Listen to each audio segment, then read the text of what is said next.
about the group that you have here. Where do you see them in their journey now, and what would you like them to learn this weekend? So we have a group of young, mainly doctors. They're all at a relatively early stage of their career. They've been qualified as doctors maybe between 1 and 6, 7, or 8 years. Oh. So still at an early stage, still working out their own thoughts and coming across really difficult challenges, personal challenges, ethical challenges in their work.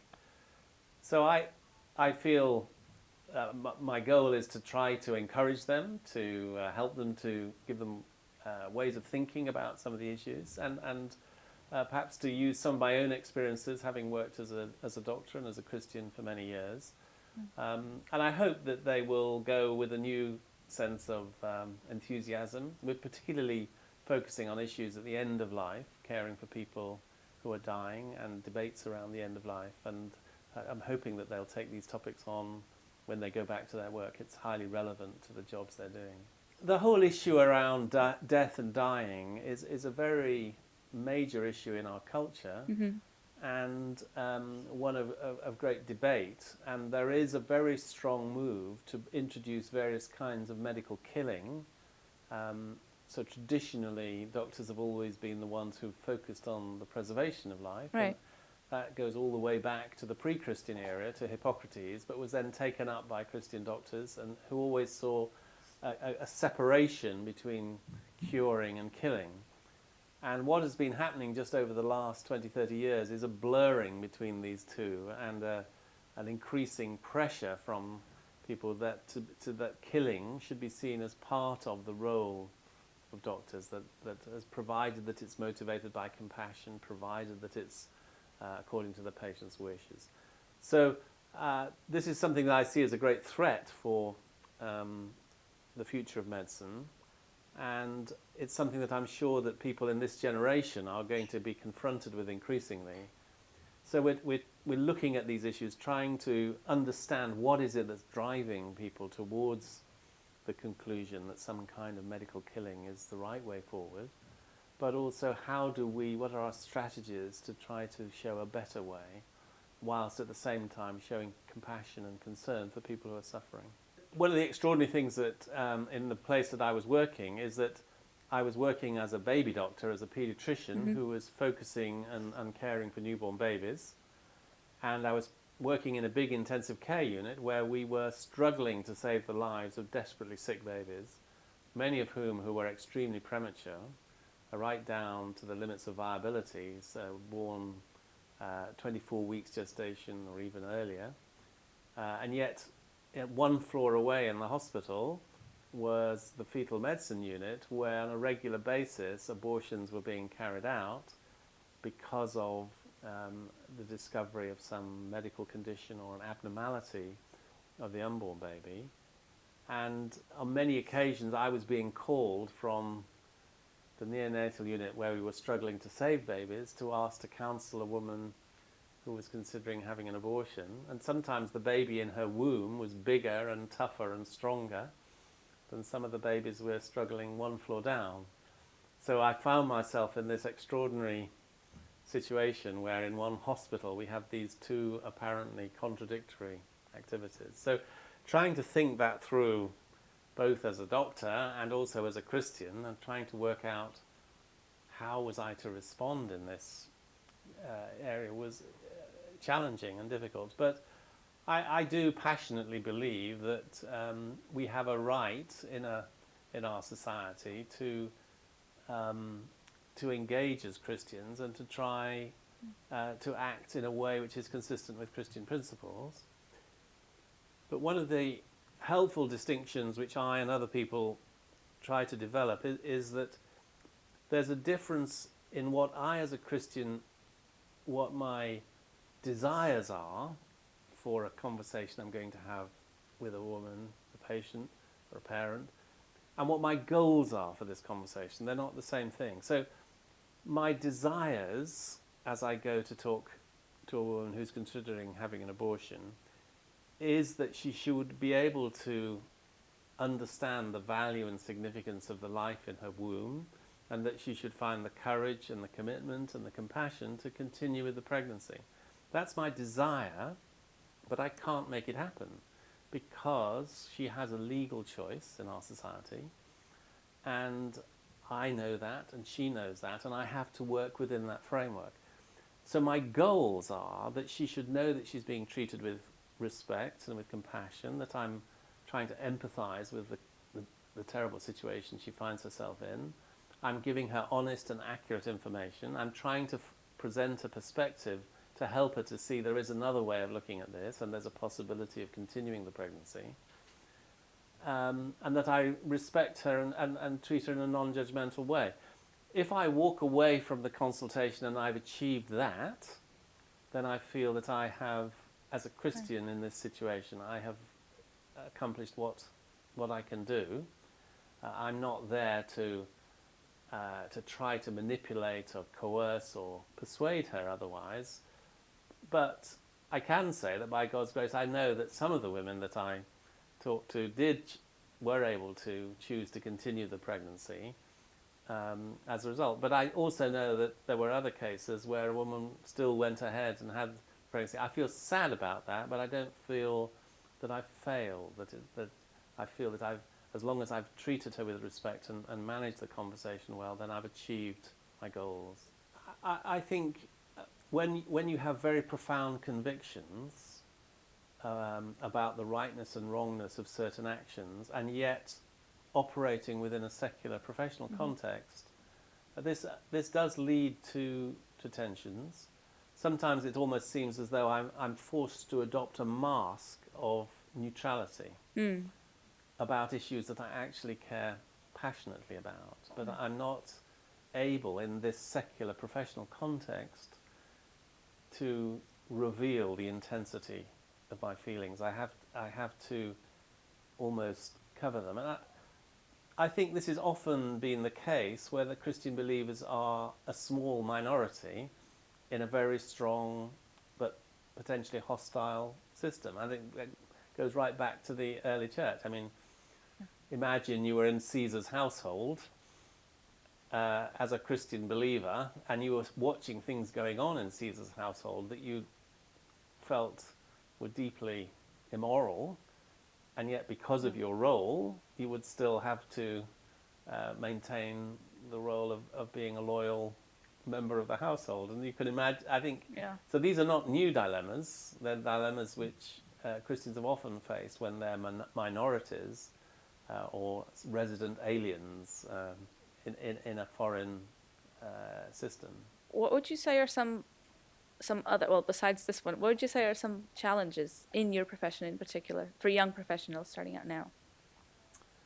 There are many, many challenges as medicine is evolving. I think one of the greatest I see is just a progressive dehumanization in healthcare, that it becomes increasingly mechanized, mechanical, protocol-driven, algorithmic, and I fear there is going to be an increasing use of AI, and intelligent machines will increasingly be used to replace the human contact. So I see this as quite a subtle but a really dangerous move that's going on in healthcare. And I think the challenge will be for Christian healthcare professionals is to be able to celebrate and protect the centrality of a human-to-human embodied relationship, that nothing can change that. And I think this is a particular Christian insight about the value of embodiment, that we are created to be embodied, physical, touchable. And this is central to the way we care, that at its deepest level, when I'm trying to care for somebody in deep distress, I'm saying, I am a human being like you. I too know what it means to struggle and to weep and to be terrified and in pain. And I'm here to walk alongside with you, to share my presence, my wisdom, my experience with you, to be a wise friend. And that's something that only a human being can be. That however sophisticated the machine, it cannot express that kind of human solidarity.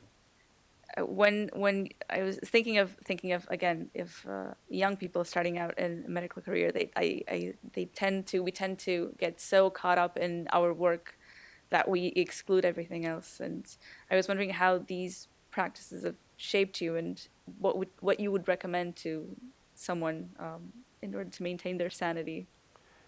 Well, I think it certainly is a question about retaining sanity. So, uh, within the context of an intensive care unit, it is possible to get in a very distorted understanding of and a sense of, one is surrounded by desperately sick people, by technology, by crises and emergencies, often very long sessions, sleepless nights, lots of emotion. And it can be a very, very challenging and threatening kind of environment just for mental health and mental stability. And I have known that in my own career, the pressures on my own mental health. So I found that those two things, one is just being exposed to the beauty of God's creation, just being out of doors in a natural environment, as opposed to a human-centric, anthropocentric environment, a human-created environment, being in God's natural creation. And then for me, music has been a wonderful, and is a wonderful sense of a very mysterious kind of beauty, and particularly because it's non-verbal. I often have lived in my working world when I'm talking, sharing, communicating, listening.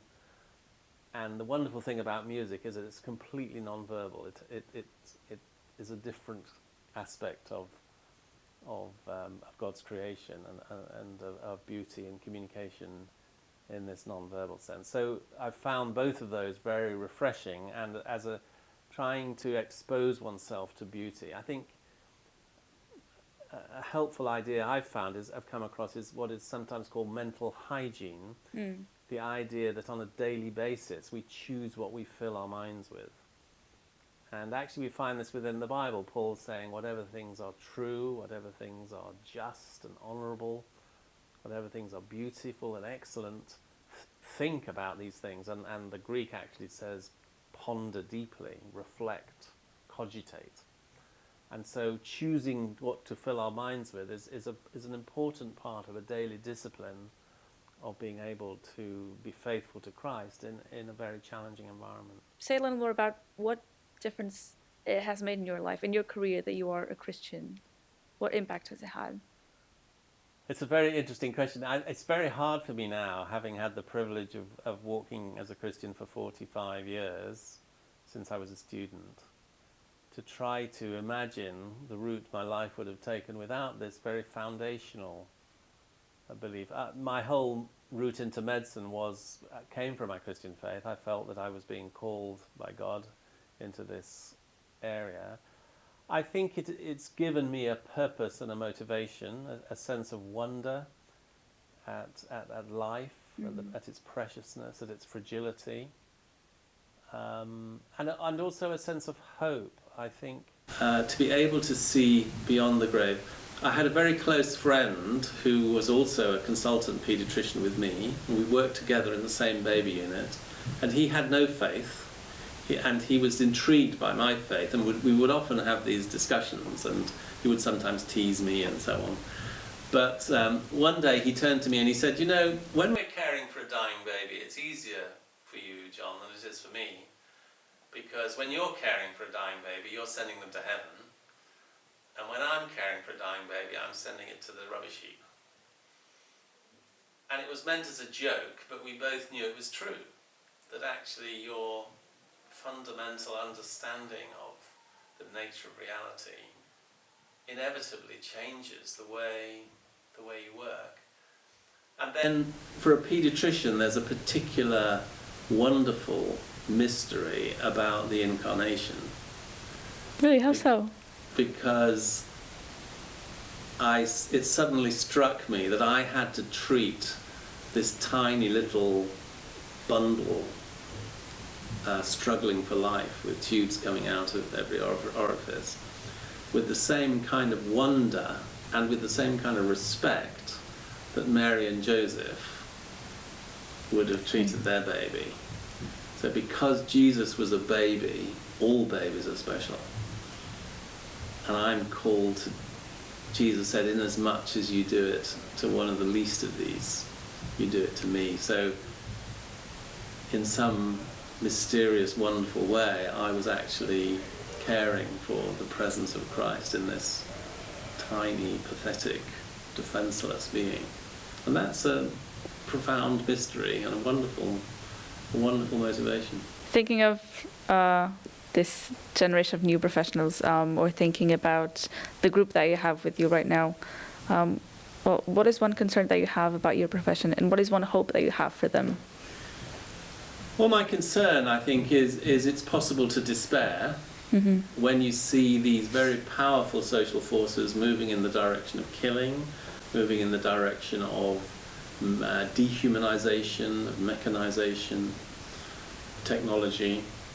I think it is possible for Christian believers to just feel overwhelmed. Yeah. So I think perhaps my greatest desire and hope for them is that they would feel encouraged. It's very remarkable to me that nearly every time in the biblical narrative that God appears in a new way, almost always his first words are, "Don't be afraid." And I think that is the word we need to hear today. We can be tempted to feel overwhelmed. But what God says to us, first of all, in his presence is, don't be afraid. I hope that people will go away with that encouragement in their ears.